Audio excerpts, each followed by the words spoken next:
Yo, early morning one today. This is a quick one actually. Got the game on Sunday. Could seal it. Should seal it really, like I said in my other video. 1 point in what, four more games? Five more games, whatever else. It's impossible we ain't going to do that. Impossible. Tottenham, like I said, might show up. But that's not the reason for this video. So this morning, I just want to put certain things back in perspective for some of the man them. About narratives, yeah? So what you're seeing, we won this league, let's say January, we won the league. A lot of us knew it was going to happen. I knew from maybe December that we were 90% sure. You would have seen my video from then as well, right? There's been this notion that the league's terrible this year, right? And we're only winning it because, right? Which is nonsense, right? Because no one weren't saying that when Man City won four in a row. You know what I'm saying? No one's saying that. No one was trying to push the narrative that it turned into a bit of a farmers league with Man City winning four in a row. But I wouldn't be disingenuous to say that because I knew there were challenges in between. And what happened was certain teams, Arsenal in particular, were there and then dropped off, right? It's not Man City's fault. But nobody really pushed the narrative that the 4P was, Farmers League. The league has dropped. The levels have dropped. Everyone's saying Man City is just phenomenal. Pep Guardiola's phenomenal, right? When they do the 4P. It was the same when they did the treble. Was it the season before when they done the treble, right? Man City, phenomenal team. No one's saying, oh, they're whitewashing all the trophies. No one ain't saying that, right? They're a phenomenal team, phenomenal coach. In between that time, Klopp was told he's a bottler if he doesn't win certain things. If we didn't win the Carabao Cup final, he's a bottler. If we don't do the quad, he's a bottler. You know what I mean? And that narrative has gone right the way through when Klopp was the manager. For the 8 years he was with us, every year there was a negative connotation. When we lost the Europa League final, Klopp, he's just a nearly man. Is he really gonna do it? When we lost the Carling Cup final the year later to Man City, right? When we lost it on, I think, penalties, we lost it.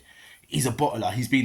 He's lost 5 finals in a row. See, people, I remember everything. People don't remember. He lost 5 finals in a row or something like that. 6 finals in a row. 5 finals. Then we lost the Champions League final the year later. So you can see the progression. We're in all the big things. But he's a bottler. He's a bottler. Liverpool, bottlers. This, that. Win the Champions League in 2019 though. So we go back, correct that mistake. All of a sudden, but you got to win the Prem. You've got no Premier League titles in 30 years, right? That's see what I'm saying? It's that shit. We're European champions, but you haven't won the Prem. All right, Klopp wins the Prem now. Yeah, but you ain't done back to back. You ain't done the treble, right? Or can you do it again? There's only one Premier League in 30 years. Can you do it again? We win the World Club Tournament. We win the Super Cup. To that bottler thing now, because remember, Klopp he lost more finals than he's won. Right, he corrects that. Then, 2 years later, 2 years later, we win that Carling Cup. Because then it was like, Klopp hasn't won. He's only won two domestic trophies or something like that. Then we win that one. Then but he hasn't won the FA Cup. Following 2 seasons later, we win the FA Cup and the Carabao Cup. Should have won the quad. Didn't win the quad. Then it's, you didn't win the quad though. You didn't win the quad. But he's got all the trophies now. Now he leaves after winning everything. Slot comes in. You're gonna drop out the top 4. You're not gonna make it. Slot now is gonna win the title in his first season at a canter. The league shit. And you don't see that people have a Liverpool agenda. You don't see that. 8 years of negative. If we can go back further. When Brendan Rodgers almost got us the title, he almost got us the title. Just a bit of managerial naivety against Chelsea, and we would have won that.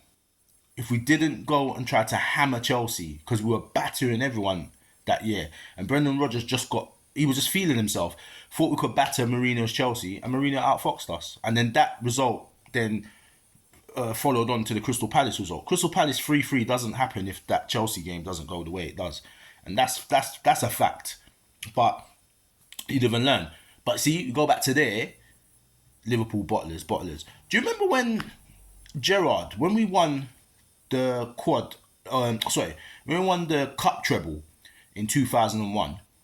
And initially we won 5 things that season, won 5 trophies in the end that season. But the 3 cups we won, Europa, UEFA, League Cup, FA Cup.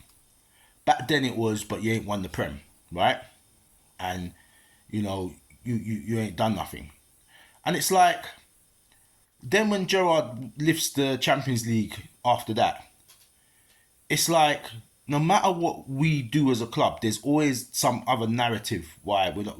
Remember, we're just a cup team. You remember, we're just a cup team. Then when Gerrard wins when Gerrard helps us to win the Champions League. Oh, you're just a one-man team.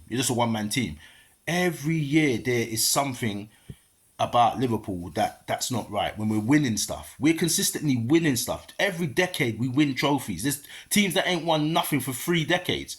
Arsenal haven't won a league for 20 years. There's teams that are not performing, but every year, every decade, we are winning trophies. Whether it's 1 or 2, we are in, and we're in the big finals. We're there. This year, this narrative that the league's shit. Fulham got their highest points total ever. Bournemouth got their highest points total ever. What's my other team? It's not in my head. It's gone. Bournemouth, Fulham. What's the other one that's overachieving at the moment? Can't think of it.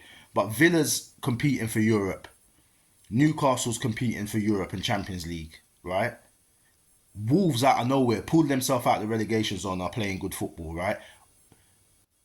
The bottom 3 teams didn't get a sniff this year, got murked. They're going straight back down.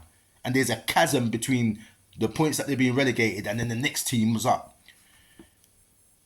You know what I mean? Nottingham Forest are in the top 3 at the moment. How is it the worst? You see what I'm saying about narratives? 2020, we blew everyone out of the water. We were so far ahead, you couldn't catch us. This season, we've done that again, and somehow, look, that's a fluke. Man City have not performed well this season, fair play, but they still got a decent points total to win. You know what I mean? They still got a decent. Arsenal are still second, so they haven't dropped off. They're consistent with what they're doing. So what we're saying, and then Arsenal's in the Champions League semi-finals. What do you call it? Who's in Europa? Tottenham and Man United are in the Europa League semi-finals. So if the league's so bad, how are they in those positions then? How did Arsenal beat Real Madrid 3-0 at their place and then beat them in the Bernabeu? But this season is the worst season. Think about it. Nah, these narratives make me laugh. Listen, man, don't get involved in these conversations. Don't listen to these people. If you know your football like I do, you just don't fall for this stuff. I just find it interesting. When I see these things online, I don't join the conversations. I don't join the debate. I don't comment. I just watch and observe the foolishness that goes on. Every year there's some kind of Liverpool agenda. I'm used to it now. So I don't fall for debate. But it's just interesting the mental gymnastics that these people do and the takes that they come up with. These people are either being paid via YouTube in terms of they've created platforms for themselves to talk, or they're being paid by TalkSport or whatever else. These people are amplifying themselves on the airwaves and in digital media, but they chat shit all the time. You got people like me who I to be fair, I just haven't pushed this channel. I haven't got as many viewers as I should have, but I don't really push it anyway. I don't buy adverts. I don't put all the hashtags in. I don't put the effort in. I just like to talk and put it up. Whoever sees it, sees it. I'm not really on the, you know what I mean? I'm not using this for that. I'm using this to kind of document what I'm saying and my train of thought. So maybe later on in time, I can go back and think, you know what, that was a good take. You know what I'm saying? Or just with certain man when we're talking and it's like, remember I said this, and then I can go back as a receipt. This is what I more use this channel for, not for the clout or to get, you know what I mean, any recognition or nothing. Just real Liverpool man knowing the facts. And you know what it is? Certain times I don't like the narratives that are out. They're kind of just left there. And whoever's got the biggest voice, their voice travels. I just like to put this on here so there is some kind of point of reference of sanity in the game. But yeah, don't fall for this narrative. It's a brilliant league title win this season. It's a record equaling title this season. It's not getting what it should be. It's not getting the coverage it should. It's not getting the celebration that it should from the media and other people. It's just not. You know what I mean? But we will celebrate it. You know what I mean? We don't need other people to give us an excuse to have a party. We don't need other people to validate what we've done. We don't need it. And when you've got power within yourself and you know that, that's all you need to run with, man. Anyway, I just thought I'd put that was in my head. I said, let me do a quick video on this. The narrative is nuts, but don't worry about it. We're getting 20 on Sunday. If it's not this Sunday, it's going to be next week, whenever, but we've got 20. Then we start plotting for number 21. Oh yeah, and then another thing, quick one before I go. What you're seeing now, people are so, because we mash up this season, the hate is so much. People have gone on to next season. Oh, Liverpool's not going to perform well next season. You're going to lose Trent. You're going to be fourth. You lot never learn from this season. Okay, keep talking. Let's see what happens. Anyway, I'm out. Peace.